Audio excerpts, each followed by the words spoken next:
July 10ರಿಂದ 14ರವರೆಗೆ ಕಲಾಭವನದಲ್ಲಿ ವೈಭವದ ರಂಗೋತ್ಸವ, ರಾಮಾಯಣ, ಮಹಾಭಾರತದ ಪ್ರಸಂಗಗಳ ಅನಾವರಣ. ಹಾಸನದಲ್ಲಿ 5 ದಿನಗಳ ಪೌರಾಣಿಕ ನಾಟಕೋತ್ಸವಕ್ಕೆ ಸಜ್ಜು. ಎಸ್ಎಲ್ ಚಂದ್ರಶೇಖರ್. ಹಾಸನದಲ್ಲಿ ಕನ್ನಡದ ಸಮೃದ್ಧ ರಂಗಭೂಮಿ ಪರಂಪರೆಯನ್ನು ಉಳಿಸಿ ಬೆಳೆಸುವ ಉದ್ದೇಶದಿಂದ ಹಾಗೂ ಯುವಕರನ್ನು ಮೊಬೈಲ್ ಹವ್ಯಾಸದಿಂದ ಹೊರತರಲು ಕನ್ನಡ ಮತ್ತು ಸಂಸ್ಕೃತಿ ಇಲಾಖೆ, ಹಾಸನ ಹಾಗೂ ಜಿಲ್ಲೆಯ ವಿವಿಧ ಸಾಂಸ್ಕೃತಿಕ ಮತ್ತು ಕಲಾ ಸಂಘಗಳ ಸಹಯೋಗದಲ್ಲಿ ಜುಲೈ 10ರಿಂದ 14ರವರೆಗೆ ನಗರದ ಹಾಸನಾಂಬ ಕಲಾಕ್ಷೇತ್ರದಲ್ಲಿ 5 ದಿನಗಳ ಪೌರಾಣಿಕ ನಾಟಕೋತ್ಸವವನ್ನು ಆಯೋಜಿಸಲಾಗಿದೆ. ಪ್ರತಿದಿನ ಬೆಳಗ್ಗೆ 11 ಗಂಟೆಗೆ ಆರಂಭವಾಗಲಿರುವ ಈ ನಾಟಕೋತ್ಸವದಲ್ಲಿ ಜಿಲ್ಲೆಯ ಹೆಸರಾಂತ ಕಲಾವಿದರು, ಹಿರಿಯ ನಿರ್ದೇಶಕರು ಹಾಗೂ ರಂಗಭೂಮಿ ತಂಡಗಳು ಭಾಗವಹಿಸಲಿದ್ದು, ರಾಮಾಯಣ ಮತ್ತು ಮಹಾಭಾರತದ ಅಮರ ಕಥೆಗಳು ರಂಗಮಂಚದ ಮೇಲೆ ಜೀವಂತವಾಗಲಿವೆ ಎಂದು ಶ್ರೀ ಲಕ್ಷ್ಮೀರಂಗನಾಥ ಸಾಂಸ್ಕೃತಿಕ ಕಲಾ ಸಂಘದ ಅಧ್ಯಕ್ಷ ಎಸ್ಎಲ್ ಚಂದ್ರಶೇಖರ್ ಮತ್ತು ಸಂಘದ ಹಿರಿಯ ಗೋವಿಂದೇಗೌಡ ತಿಳಿಸಿದರು. ಪತ್ರಿಕಾಗೋಷ್ಠಿಯಲ್ಲಿ ಬುಧವಾರ ಮಾತನಾಡಿ, ರಾಜ್ಯದಲ್ಲಿ ಆಧುನಿಕ ಮನರಂಜನಾ ಮಾಧ್ಯಮಗಳ ಪ್ರಭಾವ ಹೆಚ್ಚುತ್ತಿರುವ ಸಂದರ್ಭದಲ್ಲಿ ಪೌರಾಣಿಕ ನಾಟಕಗಳ ಮೂಲಕ ಯುವಜನತೆಗೆ ಭಾರತೀಯ ಸಂಸ್ಕೃತಿ, ಧಾರ್ಮಿಕ ಮೌಲ್ಯಗಳು ಹಾಗೂ ರಂಗಕಲೆಯ ವೈಭವವನ್ನು ಪರಿಚಯಿಸುವ ಉದ್ದೇಶದಿಂದ ಈ ವಿಶೇಷ ನಾಟಕೋತ್ಸವ ಆಯೋಜಿಸಲಾಗಿದೆ. ಹಲವು ದಶಕಗಳಿಂದ ರಂಗಭೂಮಿಗೆ ಸೇವೆ ಸಲ್ಲಿಸುತ್ತಿರುವ ಹಿರಿಯ ಕಲಾವಿದರೊಂದಿಗೆ ಯುವ ಕಲಾವಿದರು ಈ ನಾಟಕೋತ್ಸವದಲ್ಲಿ ಅಭಿನಯಿಸುತ್ತಿರುವುದು ವಿಶೇಷ.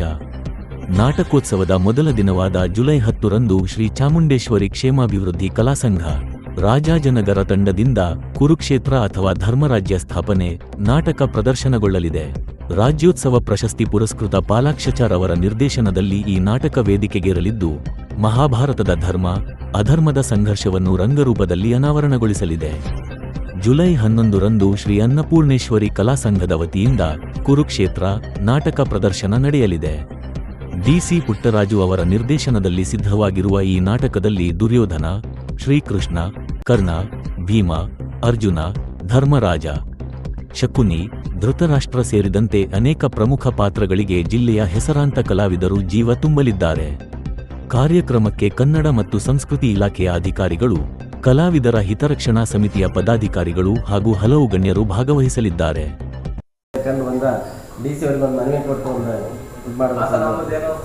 ಪ್ರೋಗ್ರಾಮ್ ಎಲ್ಲ ಹಾಸನಾಂಬದ ಜಾತ್ರೋತ್ಸವ ಇದ್ದಾಗ ಕಲಾಭವನ ಮುಂಭಾಗದಲ್ಲಿ ಒಂದೊಂದು ಕಾರ್ಯಕ್ರಮ ಮಾಡ್ತೀವಿ. ಒಬ್ಬೊಬ್ರು ರಂಗಗೀತೆ ಆಡೋದು ಆ ತರದ ಕಾರ್ಯಕ್ರಮಗಳು ಕೊಟ್ಟಿವಿ. ಅಲ್ಲಿ ಇವ್ರೆ ಕಲಾವಿದ್ರು ನಮ್ಮ ಕಲಾಭವನದ ಇವರು ಸಂಸ್ಕೃತಿ ಇಲಾಖೆ ವತಿಯಿಂದ ನಮ್ಮನ್ನ ಆಹ್ವಾನ ಮಾಡಿರ್ತಾರೆ. ನಾವು ಅದನ್ನ ಕಾರ್ಯಕ್ರಮ ನಮಗೆ ಡೇಟ್ ಕೊಟ್ಟಿರ್ತಾರೆ, ಮಾಡಿರ್ತೀವಿ. ಒಂದೊಂದು ಕಲಾವಿದರ ತಂಡಕ್ಕೆ 5,000 ರೂಪಾಯಿ ಅಂತ ಫಿಕ್ಸ್ ಮಾಡಿರ್ತಾರೆ. ಅಲ್ಲಿ ಒಬ್ಬ ಮಾಜಿಗೋಷ್ಠಿಗಳು ಕರ್ಕೊಂಡ್ ಬಂದಿರ್ತೀವಿ, ಹಾರ್ಮೋನಿಯಂ ಮಾಸ್ಟರ್ ಆಗ್ಲಿ, ಮೇಕಪ್ ಇಂಥವಕ್ಕೆಲ್ಲವಕ್ಕೂ ನಾವೇ ದುಡ್ಡು ಖರ್ಚು ಮಾಡಿರ್ತೀವಿ. ಅಷ್ಟು ದುಡ್ಡು ವಾಪಸ್ ಬರುತ್ತೆ ಅಲ್ಲ, ಏನೋ ಒಂದು ಇದರಲ್ಲಿ ಇರುತ್ತೆ, ಒಂದು ಕಲೆ ಒಂದು ಮಾಡಬೇಕು ಅಂತ. ಆ ದುಡ್ಡು ಕಲಾಭವನ ಮುಗಿದು ಜಾತ್ರಾ ಮಹೋತ್ಸವ ಮುಗಿದು ಎಷ್ಟು ದಿವಸ ಆಯ್ತು, ಇವತ್ತವರೆಗೂ ಹಣ ಕೊಟ್ಟಿಲ್ಲ ಅಂದಾಗ ಎಷ್ಟು ಕಲಾವಿದರಿಗೆ ಒಬ್ಬರಿಗೆ ಒಂದು ಕಾರ್ಯಕ್ರಮಕ್ಕೆ ಒಂದಕ್ಕೆ 5,000 ರೂಪಾಯಿ ಕೊಡ್ತೀವಿ ಅಂತ ಹೇಳಿ ಆತರ 30 ಕಲಾ ತಂಡಗಳು ನಾವು ಮಾಡಿರ್ತೀವಿ. ಅದು 1.5 ಲಕ್ಷ ರೂಪಾಯಿ ಫಂಡು ಅದು ಬಂದಿಲ್ಲ. ಅದು ಒಬ್ಬರಿಗೆ ಬರಲ್ಲ, ಎಲ್ಲ ಕಲಾವಿದರಿಗೂ ಸೇರಿಸಿ ಬರುತ್ತೆ. ಅದಾದ ನಂತರ ಇನ್ನೊಂದು ವಿಶೇಷವಾಗಿ ಏನಂದ್ರೆ ಎಲ್ಲರಿಗೂ ಮನಮುಟ್ಟಂತ ವಿಚಾರ, ನಾವು ಕಲಾವಿದರು, ಅದು ಕಲಾಭವನ ಕಲಾವಿದರಿಗೆ ಸಂಬಂಧಪಟ್ಟಂತ ಒಂದು ಕಲಾಭವನ.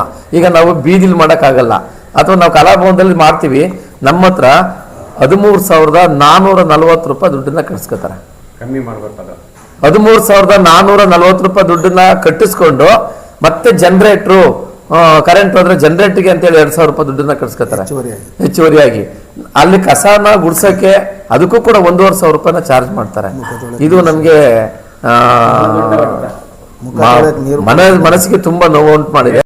ಇದೇ ನಮ್ಮ ಆದಿಶಕ್ತಿ ಕಲಾವಿದರ ಸಂಘ, ಏನ್ ನಮ್ಮ ಗೋವಿಂದೇಗೌಡರು ಮತ್ತೆ ಅಣ್ಣಪ್ಪಣ್ಣನವರು, ಸ್ವಾಮಣ್ಣನವರು ಇದ್ದಾರೆ.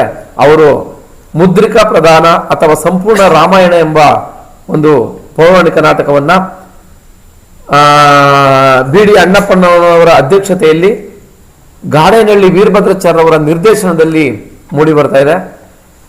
14/7/2026 ಮಂಗಳವಾರ ರಾಜ ಸತ್ವ್ರತ ಅಥವಾ ಶನಿ ಪ್ರಭಾವ ಎಂಬ ಭಕ್ತಿಪೂರ್ವಕ ನಾಟಕವನ್ನ ಸಿಂಗಮ್ಮದೇವಿ ಮತ್ತು ಶನೇಶ್ವರ ಕಲಾ ಸಂಘ ಒಳನರಸೀಪುರ ಇವರು ಮೋಹನ್ ಕುಮಾರ್ ಮತ್ತು ಕುಮಾರ್ ಅವರ ಅಧ್ಯಕ್ಷತೆಯಲ್ಲಿ ಹೊನ್ನೇಗೌಡ ಅವರ ನಿರ್ದೇಶನದಲ್ಲಿ ಇದು ಮೂಡಿ ಬರ್ತಾ ಇದೆ.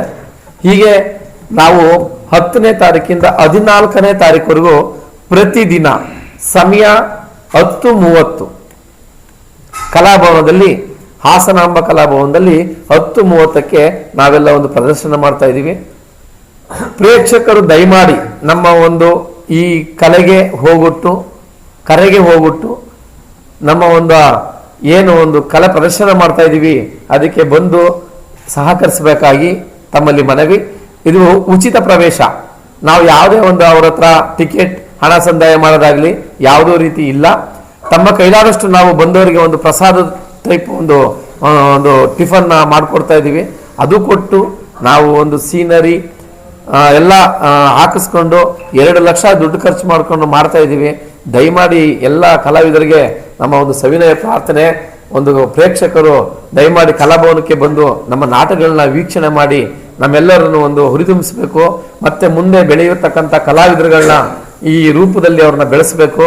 ಹಾಗೆ ನಾವೇನು ಒಂದು ಕಲೆಯನ್ನ ಉಳಿಸ್ಕೊಂಡು ಹೋಗ್ತಾ ಇದ್ದೀವಿ, ಮುಂದಿನ ಪೀಳಿಗೆಯನ್ನು ಕೂಡ ಉಳಿಸಕ್ಕೆ ನೀವೆಲ್ಲ ಪ್ರೇಕ್ಷಕರು ಬಂದು ಅವರಿಗೆ ಸಪೋರ್ಟ್ ಮಾಡಬೇಕು.